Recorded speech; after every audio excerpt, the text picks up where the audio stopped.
В эфире телеканала «Якутия-24» актуальное интервью. В Якутск вернулись волонтеры, участвовавшие в чемпионате мира по футболу в городах России, где проходили матчи.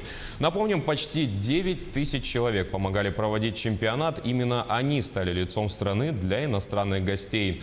Волонтеры объясняли иностранным гостям, как ориентироваться в городе, метро и на стадионах. Они встречали болельщиков, отвечали на их вопросы, чтобы гости могли чувствовать себя в городах, где проходили матчи, как дома.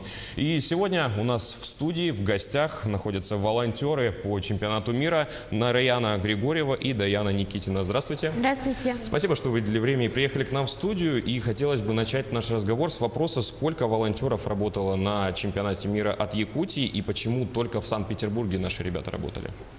Волонтеров работало всего 25 из Якутии и отбирались путем собеседования. И были дни Якутии в Санкт-Петербурге, получается, и с губернатором Георгием Полтавченко и Егором Афанасьевичем Борисовым были соглашено договор, чтобы волонтеры из Якутии приняли участие на чемпионате мира.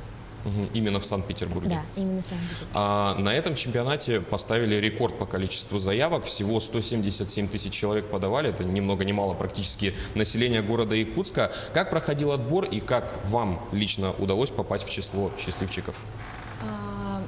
Была рассылка по WhatsApp, что вот Санкт-Петербург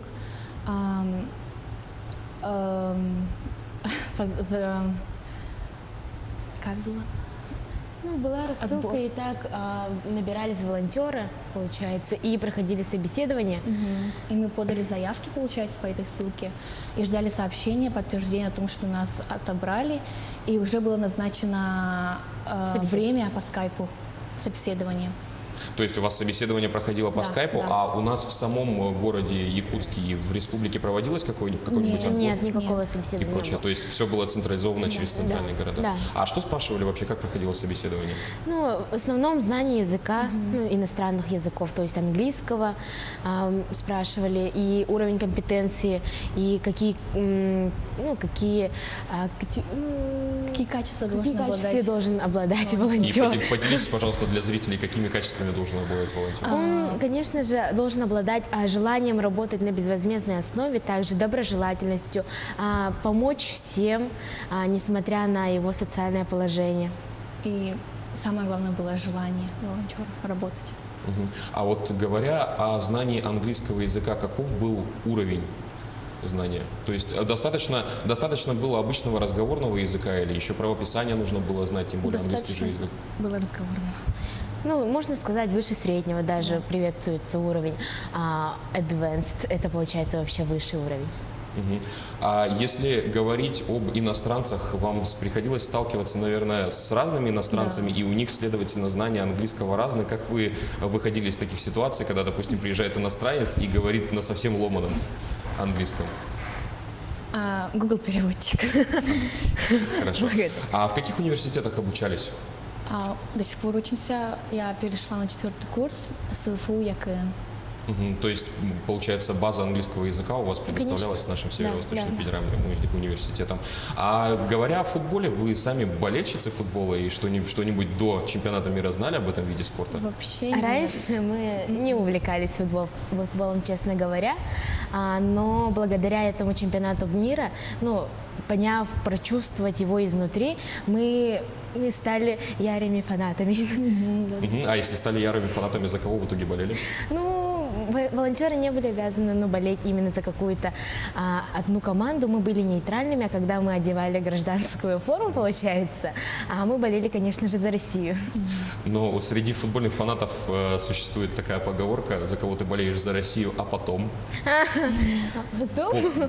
После выхода российской команды из чемпионата мира дальше болели за какие-нибудь команды? Конечно. Я болела за Францию. Я тоже. А любимые игроки есть? Появились за это время? Мбаппе. Что входило в ваши обязанности и кому помогали? В основном ли болельщикам или приходилось иметь дело с делегациями? В основном мы работали с болельщиками. У нас было по 2 функциональные направления. Последняя миля у нас одинаковое функциональное направление. У меня еще был фестиваль болельщиков. Мы в основном ориентировали болельщиков, иностранных жителей, гостей столицы, что где находится, куда идти, как попасть на метро, типа такого рода вопросы были. А вы сами до этого бывали в Санкт-Петербурге? Я нет, я в первый раз. Я была. А как тогда ориентировались? То есть, Сходу изучали. то есть получается по картам? Да, по картам. Ага, а установочное обучение какое-нибудь было перед тем, как приступать к работе? Да. А что входило в это обучение? Расскажите, пожалуйста. Было функциональное обучение и объектовое обучение. В функциональном обучении у нас учили компетенции волонтера, что надо делать, что не надо делать. На объектовом обучении мы в основном проходили обучение на объекте, на месте, где мы работаем. Возле стадиона, на фестивале болельщиков, у нее, например, в аэропорту Пулково. Нужно было знать все в аэропорту Пулково, где находится туалет, где находится офис авиакомпаний, и мы координировали болельщиков, куда им пройти и тому подобное. А еще интересно узнать, как вы общались с другими волонтерами, отличаются ли, заметили ли отличия ребят-волонтеров с нашего города и из других городов? Вообще, я очень сдружилась с другими волонтерами, потому что я не нашла отличий, то и наши, и питерские волонтеры. То есть язык один и тот же. А какие-то курьезные ситуации были ли у вас или вообще что-нибудь, даже если это не курьезный случай, какой-нибудь интересный вот с момента работы волонтером? Было очень много. Например, когда бывает, что иностранцев очень обманывают таксисты. И к нам приезжали на КПП, когда я работала, к нам приезжал таксист, а там сидели 3 иностранца. И получается, иностранец вышел и сказал: позовите полицию. А мы все были в панике, почему, что случилось. А оказалось то, что таксист должен был повезти их на фестиваль болельщиков, а привез в стадион, чтобы дополнительно взять плату за это. Мы объяснили таксисту, что так нельзя делать, и то, что пусть он платит ту цену, которую предложили впервые. А сам иностранец как отзывается? То есть в таких ситуациях у них, допустим, принято вызывать полицию, да? Там Не знаю, наверное, для них это так принято, сразу полиция. После чемпионата мира во всех федеральных СМИ рассказывали о том, что до приезда к нам иностранцы отзывались не совсем хорошо о России, боялись туда ехать, а после чемпионата мира отзывались как о радушной и гостеприимной стране. Как вы сами прочувствовали этот момент и что говорили иностранцы? Они часто нас благодарили: «Россия, thank you», like this. И вообще начали нам объяснять, типа, Россия самая крутая, я не знала, что здесь так хорошо. Я тут, все люди доброжелательные, я следовала по стереотипам, и зря я слушала эти стереотипы, и приехал в Россию и понял, что тут вообще самые лучшие люди. В основном волонтеры создавали эту атмосферу, и первым человек, который увидел болельщика, это, получается, волонтер. И в Пулково, встречают и в Пулково, на вокзале тоже волонтеры встречают, и волонтер как бы создает атмосферу счастья и добролюбия, доброжелательности. Да. А когда вот в первые дни приезжали иностранцы, что они обычно, какие опасения у них были? Они рассказывали что-нибудь об этом? Вообще нет. Старались не говорить, да? Да. А тогда такой вопрос. Россию принято обычно, по центральной России ассоциировать как-то более с, так скажем, европейскими людьми. Они не удивлялись, когда азиатов видели россиян, которые их встречали? Да, конечно, было удивление. Нас часто называли. Мы из Китая, да, нихао, типа такого, постоянно нам это говорили. Нет, мы такие, мы из России. Что, реально, что ли? Типа такого. Сами китайцы к нам подходили, разговаривали на китайском. Спрашивали, куда пройти, как пройти на китайском, и вообще ничего не вы пытались, наверное, на английском отвечать, что-то. Ага. Это, наверное, ваш первый такой серьезный опыт работы в добровольческих отрядах. Какими качествами должен обладать волонтер, помимо тех, которые мы обсудили ранее, именно личностными качествами?